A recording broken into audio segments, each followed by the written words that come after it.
Entreprendre est une chose, réussir en est une autre. À chacun son expérience, mais aussi ses qualités, ses défauts. Voilà pourquoi nous avons l'habitude de faire parler ceux qui ont le goût d'entreprendre en vue de partager avec nous leurs expériences surtout et encourager les autres à faire la même chose ou à aller un peu plus loin. Madame, Messieurs, nous recevons sur ce plateau Josepha Mutunde. Ce n'est pas la première fois, je crois que c'est la deuxième. Absolument. Merci de revenir sur ce plateau. Merci. Vous allez bien? Très bien, et vous? Ça va? Après le confinement, ça se passe bien? Tout se passe bien, on s'est adapté, voilà. La vie malgré le Covid. Alors, malgré le Covid, on est là, mais chacun de nous a eu à tirer des leçons pendant cette période. Qu'est-ce qui vous est passé par la tête, en fait? Pendant la période du confinement, c'était très difficile. Déjà, j'ai eu toute une famille qui était atteinte de la maladie, donc c'était une période de stress, de découragement. J'imagine, mais de tout le monde est en vie. Hein? Oui, jusque-là, tout le monde est en vie, merci. C'était le désespoir total. On se disait, est-ce qu'on va reprendre un jour la vie? Est-ce qu'on va retourner aux activités? Et voilà, c'était une très vilaine période. C'est passé. Voilà. C'est passé. Mais le plus dur est passé. On fait avec. Voilà. Alors, vous avez choisi... On vous a connu dans ce secteur de beauté avec le salon de coiffure, maquillage, tout ce qui va avec. À un certain moment, pour ceux qui vous suivent sur les réseaux sociaux, ont vu qu'il y avait une mutation vers la restauration. Ça s'est passé comment, en fait, cette transition? Le restaurant, c'est une histoire qui date déjà d'il y a 3 ans. Et c'est pas d'aujourd'hui. Mais sauf que je le faisais que sur des événements à temps partiel, pas à temps plein. Et je n'en parlais pas beaucoup. Je suis une femme qui porte plusieurs casquettes. Donc, je suis dans la restauration, je suis dans la vente d'accessoires et aussi, le cosmétique, qui est mon activité principale. Oui. Et en ce qui concerne le resto, j'ai commencé quand j'étais à la maison à faire des plats de livraison. Parce que je me suis dit, je ne peux pas rester à la maison sans rien faire. La famille était malade, certes, mais il fallait quand même gagner de l'argent, il fallait être productive et ça m'a permis de m'évader en fait parce que je me disais en restant sans rien faire, j'arrêtais pas de penser à tout ce qui n'allait pas. Je me suis dit non, il faut positiver parce que les gens, ils doivent continuer de se nourrir. Oui, absolument. Voilà. Et la plupart des restaurants aussi étaient fermés. Quasiment fermés. Quasiment fermés. Ça nous a pris du temps. Voilà, donc je me suis dit pourquoi ne pas se lancer dans la livraison de plats chez les gens pour que des gens soient quand même heureux, qu'ils aient leur petit bonheur, leur petite envie, qu'ils soient satisfaits en fait. Et c'est comme ça que c'est parti. Effectivement. Est-ce que vous y avez mis une touche particulière ou vous faites comme les autres? J'essaye parce que j'ai grandi en Côte d'Ivoire, donc c'est mon pays d'adoption. Et j'ai voulu ramener en fait toutes les spécialités de l'Afrique de l'Ouest, tout en mettant en avant d'abord les spécialités de chez nous. Donc, comment ils appellent les tchékés? La tchéké, oui. ce sont des grains de manioc, donc c'est un peu comme la chikwang. C'est un peu comme la chikwang, oui. Voilà, c'est le plat que tu ne peux pas ne pas manger en Côte d'Ivoire. C'est obligé, c'est la tchéké. On a le tchéboujen qui est du Sénégal, qui est l'une aussi de mes signatures, et surtout des grillades, du poisson à la braise, du poulet à la braise, mais fait comme en Côte d'Ivoire. Et bon, je fais aussi, bien sûr, la touche congolaise, donc on va dans les mpossé, les makelele, les ngaïngaï, les matembele, voilà. On comprend bien que vous êtes une femme entrepreneur, aussi jeune, vous influencez aussi sur les réseaux sociaux parce que l'on connaît des milliers de jeunes filles qui s'identifient à vous. Ça c'est déjà un point positif. Merci. Mais ne pensez-vous pas que vous touchez à tout au même moment? Oui, je touche à tout, un peu à tout, et mes proches me disent il faut que tu choisisses quelque chose, mais je ne peux pas choisir parce que j'aime un peu tout ça en fait, j'aime tout ce que je fais. S'il y a quelque chose que je ne supporte pas, c'est la routine. Je ne peux pas me contenter de faire la même chose tout le temps, et je me dis que tout est question d'équilibrer son temps, d'être assez discipliné, et ça n'empêche pas, l'un n'empêche pas l'autre. Oui, mais les deux demandent un suivi. Absolument. Que ce soit du côté cosmétique ou restauration, si vous êtes l'initiatrice de ce projet, vous devez être derrière les gens. Absolument. Je sais comment les Congolais se comportent, on ne les accuse pas, mais pour la plupart des cas, il faudrait être derrière les gens pour qu'ils puissent travailler comme il se doit. Est-ce que vous avez suffisamment récemment? Déjà, Josepha Cosmétique est un établissement qui a 5 ans aujourd'hui. On a eu 5 ans. Donc, vous avez maîtrisé les choses. Oui, je pense vous qu'on a n'avez pas maîtrisé. peur de tomber dans la routine, dans les habitudes, et à un certain moment, de faire la même chose n'est pas satisfaire les clients. Ça évolue, hein, le monde cosmétique. Le monde du cosmétique évolue et je pense que jusque-là, on a gardé les échelons, tout va bien. Et au lieu justement de reculer, d'être en arrière, on avance plutôt. Donc ça, c'est une bonne chose. Et comme j'ai dit tout à l'heure, l'un n'empêche pas l'autre. Ça fait 5 ans que Josepha Cosmétique existe. Donc il y a eu vraiment des assises qui ont été faites. Il y a des gens qui sont là, qui sont assez formés, ils ont une habitude. Donc on n'a plus besoin d'être derrière eux comme avant. Et là, on se concentre sur plutôt l'extension de Josepha Cosmétique, comment ouvrir ailleurs, comment développer la marque. Donc on est plus sur ces choses-là. Et du coup, le restaurant qui demande beaucoup d'attention, bah, c'est à ça que je m'attelle. C'est à ça que je m'attelle parce que quand on a commencé, je cuisinais toute seule. Donc de 2 employés, on est passé à 17 aujourd'hui. Donc ça veut dire que voilà, je suis là, je mets la main à la pâte, ça m'arrive d'arriver au restaurant et voilà, d'enlever mes talons ça, et puis je commence c'est à ce que j'allais dire quand on regarde Josepha, tout de suite on ne sait pas voir qu'elle peut passer à la cuisine, faire des plats. Beaucoup ne me croient pas, jusqu'à ceux qui le voient de leurs propres yeux. Bah, il faudrait qu'ils viennent au restaurant pour bien s'en rendre compte. Vous n'avez pas peur, Josepha, dans la vie, de pouvoir échouer? Ah non, je suis prête à l'échec. Je dis toujours qu'un entrepreneur doit être prêt à échouer. On peut échouer 10 fois et puis c'est la 11e fois qu'on réussit.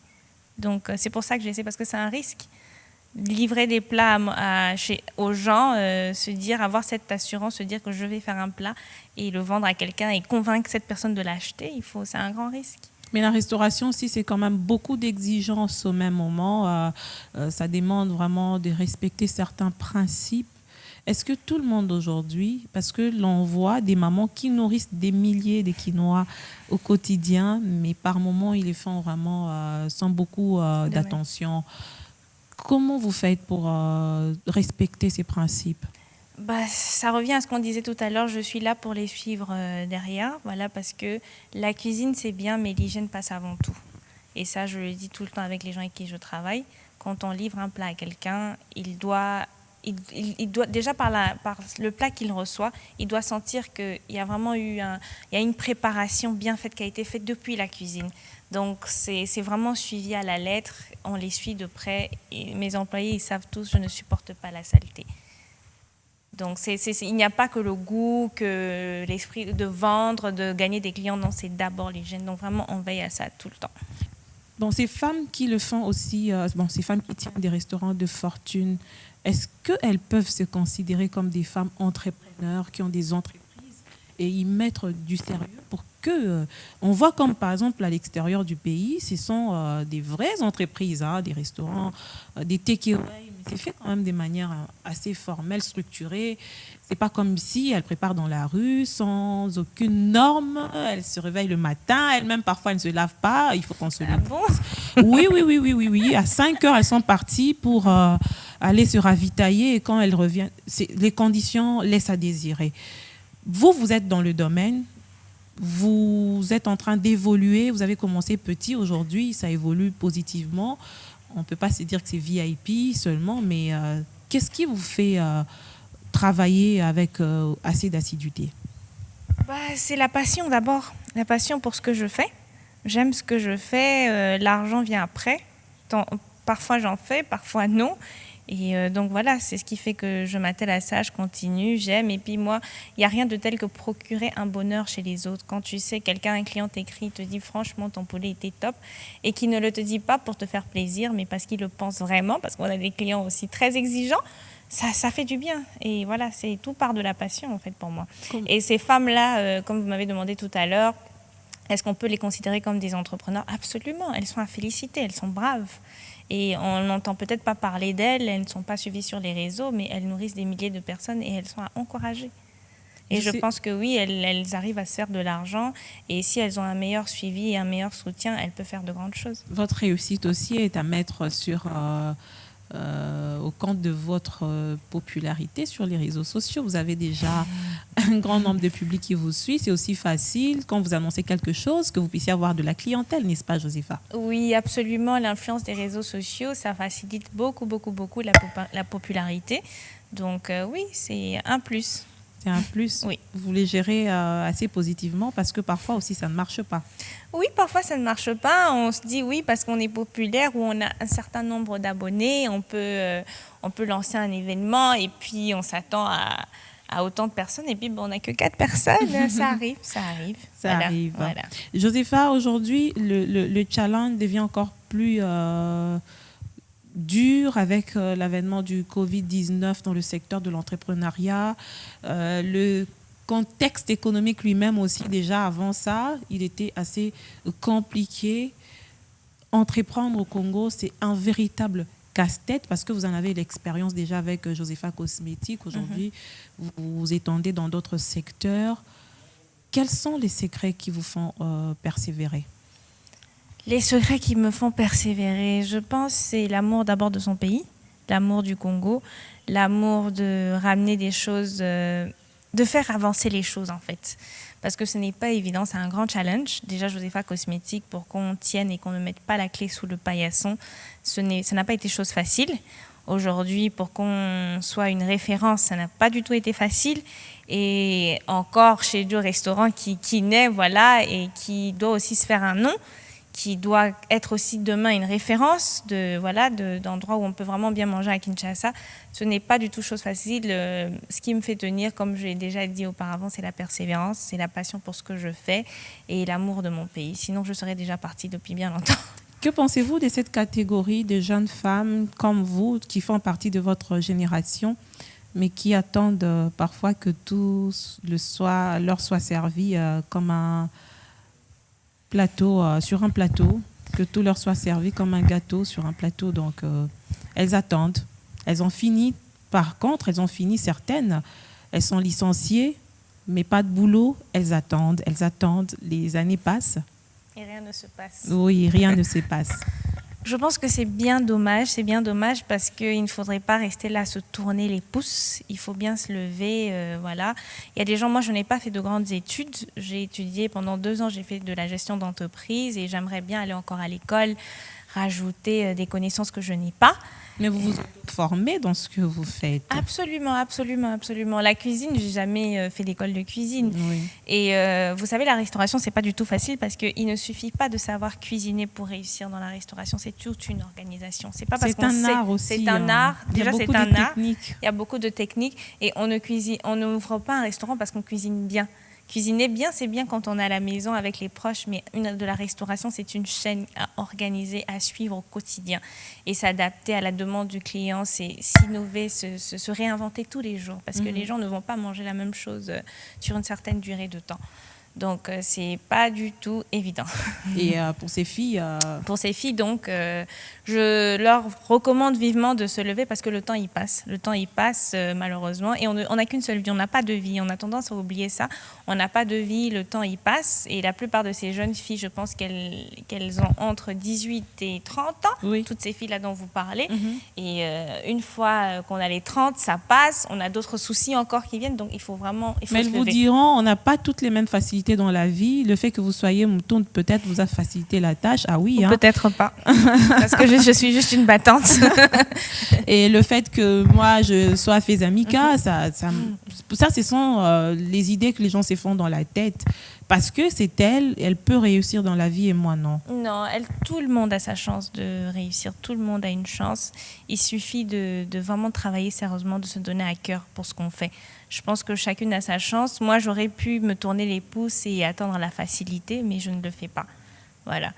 Vous me direz oui parce que je suis peut-être une moutoune ou parce que voilà, je connais certaines personnes. Mais oui, vous avez déjà des sœurs qui ont, qui ont des renommées. Ça veut dire que quand vous venez, vous êtes sous leur ombrage. C'est ce qu'on vous dira. Elles me poussent, elles m'encadrent, elles m'aident, c'est vrai, mais je suis à la base, je suis une battante. C'est pour ça que je suis là aujourd'hui et que je continue de faire des choses. Donc, c'est un plus, oui, peut-être. L'environnement où je suis, les gens avec qui je suis, mais elles doivent se battre, elles doivent commencer quelque chose. Et comment vous faites en même temps pour gérer votre propre personnalité ? Ça, il faudrait qu'on se le dise. Vous êtes dans un monde où vous êtes très visible, vous êtes très sollicité en tant que femme. Comment vous faites pour rester Josépha Mouton, une femme avec beaucoup de principes, pour ne pas tomber dans certains pièges des hommes, Oui, hein, parce que c'est la jeunesse aussi en même temps. Je pense que depuis... Vous êtes une belle femme aussi. Merci. Je pense que depuis le bas âge, depuis mon adolescence, j'ai toujours eu beaucoup de caractère et beaucoup de principes. C'est déjà ça. Et après, je suis juste moi. Je n'arrive pas à changer pour les autres. Je suis quelqu'un de très têtu. Donc, quand je me dis que je dois aller comme ça, c'est très difficile de me dire que je dois aller comme ça. Donc, c'est ce qui me permet de rester moi-même et de ne pas tomber dans certains vices. Et puis, voilà, je suis chrétienne à la base. J'ai beaucoup de valeurs. Mes parents m'ont inculqué des valeurs donc qui ne me permettent pas de faire certaines choses. Et comme je le disais aussi, il n'y a pas que l'argent, il n'y a pas que les strass et les paillettes. Non, c'est pas ça pour moi. Pour moi, c'est ce qu'on laisse comme héritage aux gens. C'est même les gens avec qui on travaille, ce qu'on leur laisse dans le cœur, ce qu'on leur apprend. C'est ça le plus important pour moi. Le revers de la médaille des réseaux sociaux aujourd'hui, c'est que quelque part, elles apportent une certaine distraction dans la polémique, dans ce qui n'est pas essentiel. Vous êtes une influenceuse sur cette plateforme-là, dans certains réseaux. Est-ce que vous amenez les gens à la réflexion ? Ou pour vous attirer, par exemple, des followers, on sait comment ça se passe. Parfois, on est dans la banalité. Absolument. Alors moi, ma méthode, elle n'a rien à voir avec la banalité. Voilà pourquoi je pense que peut-être que j'aurais pu avoir encore plus de followers au moment où nous parlons. Mais je ne suis pas dans ce qui est extravagant, dans ce qui doit attirer, qui est banal et qui n'apprend rien. Non. Moi, je suis là pour encourager les autres, redonner espoir. C'est vraiment ce que je prône sur ma page, en tout cas sur mes réseaux. C'est parce que c'est dans l'état dans lequel je suis. On pense qu'au travers des réseaux ou quand on vous voit, on pense que vous êtes forte, que vous n'avez pas de problème, vous n'avez pas de soucis. Mais c'est ce que j'allais vous poser aussi comme question. Mais au fond, tout est rose. Hein. Non, tout n'est pas rose du tout. C'est dur, c'est difficile. Peut-être que j'ai une très mauvaise nouvelle avant de venir à l'émission. Mais de vous dire aujourd'hui, j'arrête tout. Ça m'arrive très souvent. Et comment vous relevez ? Je me dis, calme-toi, ne prends pas des décisions. J'ai toujours une voix qui me rappelle et qui me dit, ne prends pas des décisions quand tu es triste ou quand tu es fâché. Il faut que tu relativises. Et ça, c'est une de mes grandes sœurs. Au tout début, quand on a commencé Josepha Cosmétique, il y a eu un drame qui s'est passé. Je suis allée la voir, j'ai dit, j'en peux plus. Je pleurais. Elle m'a dit, tu sais quoi ? Relativise. Je parlais encore, elle me dit, relativise. Et donc, c'est le mot qui me revient à chaque fois. Je dis, relativise, calme-toi, calme-toi. Si Dieu t'a mis là, c'est parce qu'il sait que tu es capable d'affronter tout ça. Donc, tu ne peux pas abandonner. Et quand je regarde les gens, il faut commencer à rêver, selon vous, hein? Oh, on rêve dès le bas âge. On se voit quelque part dès le bas âge. Moi, j'avais 10 ans, 11 ans.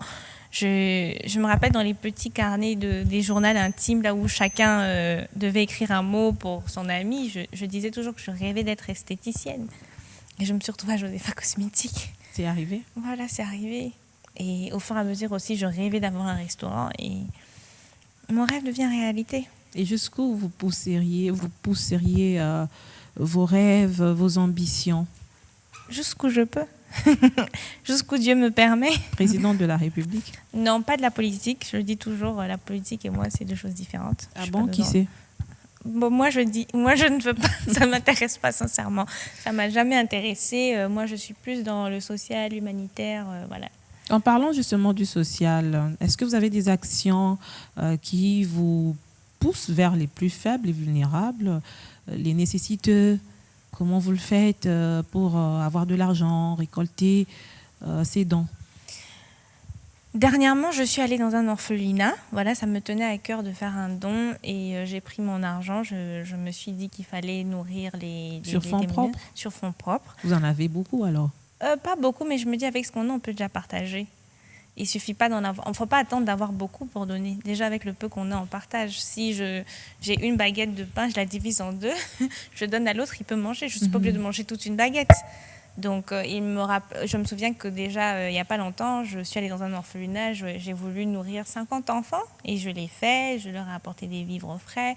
Donc, je suis vraiment... Sous quel label ? Une fondation, une ONG, une ASBL ? Pas du tout. En tant que Josepha Moutoun, tout simplement. Justement, un individu qui veut aider les autres. Qui a juste envie de faire du bien. Est-ce que vous pensez aussi parler avec des jeunes filles ? Parce qu'elles ont besoin de ça.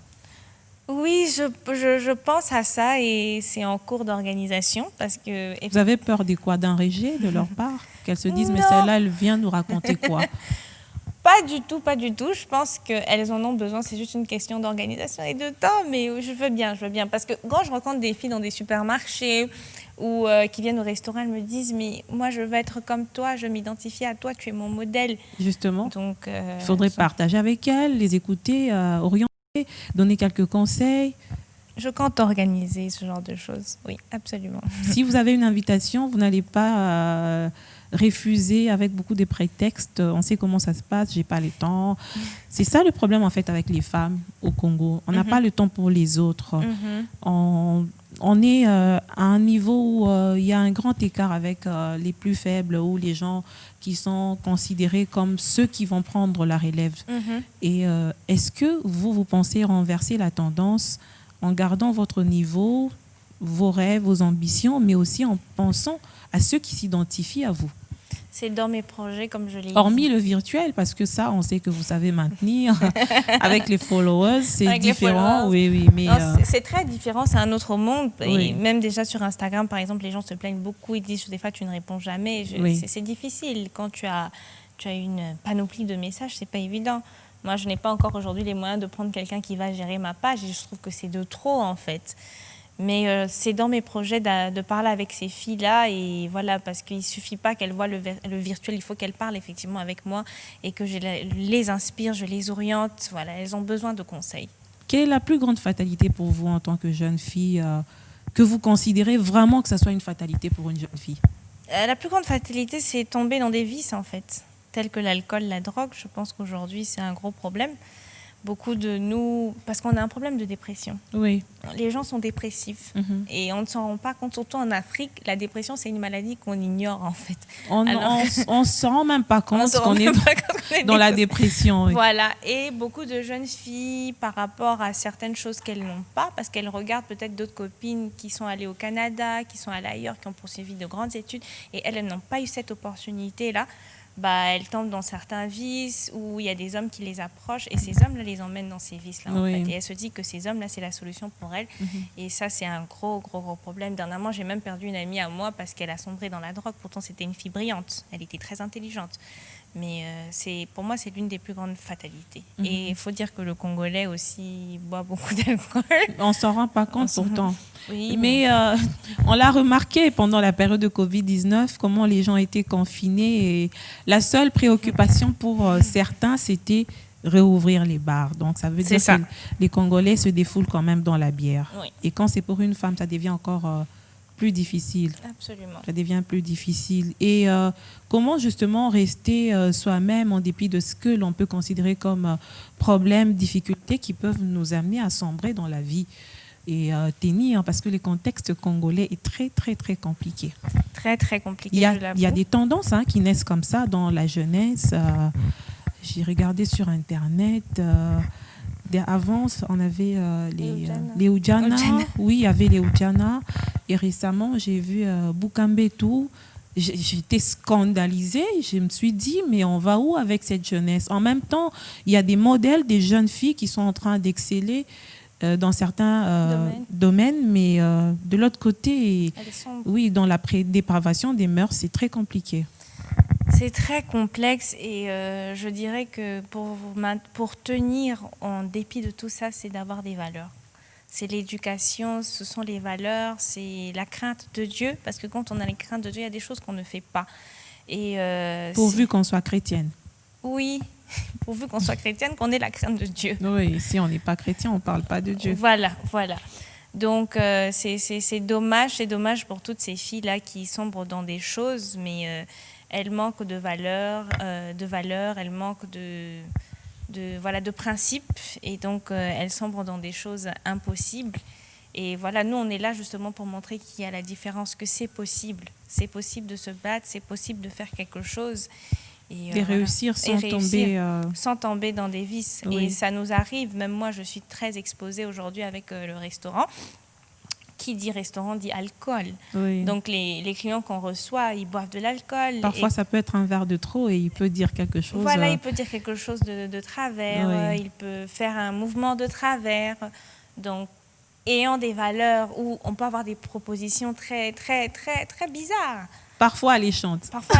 Parce qu'on se dit que voilà, tu veux réussir, tu fais tellement de choses. On peut avoir des facilités. Quelqu'un peut te dire, voilà, moi je te refais un autre resto, mais en échange ça. Mais tu dis non. Moi, je préfère rester dans ce que je suis et aller petit à petit. Donc, la réussite d'une femme ne dépend pas forcément de l'homme avec qui elle sort. On est entre nous jeunes. Absolument pas, parce qu'il y en a des hommes souvent qui ne nous soutiennent pas dans ce qu'on fait. C'est pas qu'ils ne nous aiment pas, mais ils ne nous soutiennent pas parce qu'ils n'ont peut-être pas les moyens ou peut-être qu'ils ne croient pas en nous.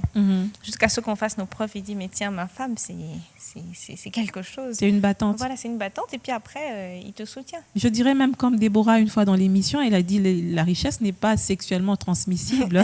C'est ça. Oui, en fait. hein, elle a dit et la phrase, elle a quand même beaucoup circulé dans les réseaux sociaux. C'est une réalité. Par contre, en sortant avec un homme, tu peux attraper des maladies, tu peux attraper beaucoup de choses. À beaucoup de choses. Oui. Et rester la même au vu des gens, mais en soi, tu as perdu quelque chose. Ça, c'est vrai. Ça, c'est très important. Et on va finir cette émission. On voudrait savoir si dans les jours à venir, vous n'allez pas changer, malgré les succès ou vos projets qui réussiront, on le souhaite vivement. Vous resterez la même?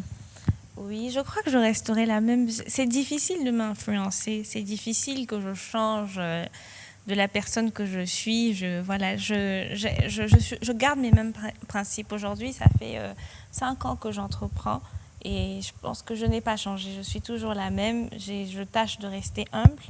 Et et je suis toujours prête, comme je dis, à l'échec. Il faut savoir qu'autant on peut arriver au top et très vite on peut retomber très bas. Donc je pense et j'espère rester la même.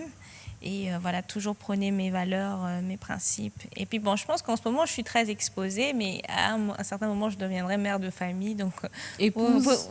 Oui, épouse, et vous me verrez peut-être plus comme ça. Donc, est-ce que le mariage, ça sera une finalité pour vous? C'est une finalité? C'est pas une finalité, mais je pense qu'avec l'âge, il y a des choses qu'on ne fait plus, on ne court plus, on peut rester... J'allais demander, vous avez quel âge, Josépha, pour pouvoir parler de l'âge? J'ai 27 ans. Ah oui, mais vous êtes encore jeune. Hein? Oui, je suis encore Vous êtes encore jeune. Quand même. Après la trentaine, c'est alors qu'on regarde des choses différemment. Oui, après la trentaine, qu'on commence à avoir 40, oui. Je pense qu'on préfère rester chez soi et puis compter, penser à sa retraite, s'occuper de ses enfants, passer du temps en famille. Ah oui, c'est ça votre... je ne peux pas appeler ça un rêve, mais ça peut arriver. c'est ça. Donc à un moment, je resterai la même, je tâcherai de rester la même, mais bon, voilà. On a fini, à moins que vous n'ayez quelque chose à rajouter. Non, merci beaucoup de m'avoir. Et si on veut faire un tour au resto? Vous êtes les bienvenus, c'est en diagonale de la clinique Ngaliema à Gombe. Ok. Voilà, on a toutes les spécialités africaines de l'Ouest et du Congo, donc les saveurs du terroir. Vous êtes les bienvenus.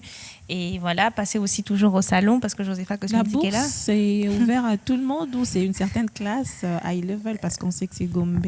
Non, c'est pour tout le monde. On a des plats à partir de $10. Il y a certaines choses qui coûtent $10, oui. Des samoussas. Ah, Josépha. Samoussa $10. Samoussa $10. C'est déjà mais il y en a plusieurs. C'est pas un samoussa, c'est toute une assiette. Ah oui, hein. Voilà. Et puis si vous me trouvez au passage, parce que vous aurez un cocktail gratuit. On espère bien. Pour accompagner les samoussas. Donc vous êtes les bienvenus. Et merci à tous ceux qui regarderont l'émission. J'espère qu'au travers de notre dialogue, certaines personnes seront inspirées, édifiées et que ces jeunes femmes vont aller de l'avant. C'est ce que je le souhaite vivement. C'est très important. Vous avez suivi la voie d'une jeune femme, mais pleine d'ambition, qui ne s'arrête pas tous les jours. Elle réfléchit comment investir pour aider aussi les jeunes à trouver de l'emploi, parce que chaque fois que je fais un tour dans tout ce que vous entreprenez, ce sont des jeunes qui travaillent et c'est important pour cette élite, la jeunesse congolaise, sur qui repose justement l'avenir de ce pays. Ce sont des initiatives à encourager. Ne vous fatiguez pas. Ne vous découragez pas malgré les obstacles. Il suffit de pouvoir se reconcentrer et de se réarmer moralement. C'est munir de beaucoup de détermination, de détermination surtout, c'est très important. Alors merci. N'oubliez pas, n'hésitez pas de passer un tour dans les boutiques partenaires de Vlisco Congo pour pouvoir accompagner cette grande campagne lancée par cette entreprise de textile en vue de soutenir les femmes de l'Est de la République démocratique du Congo à travers la campagne de City of Joy. Ça sera une manière de redonner les sourires à ces femmes, Plus vous achetez d'épargne, plus les bénéfices sont reversés dans leur caisse et plus elles ont le sourire. À très bientôt.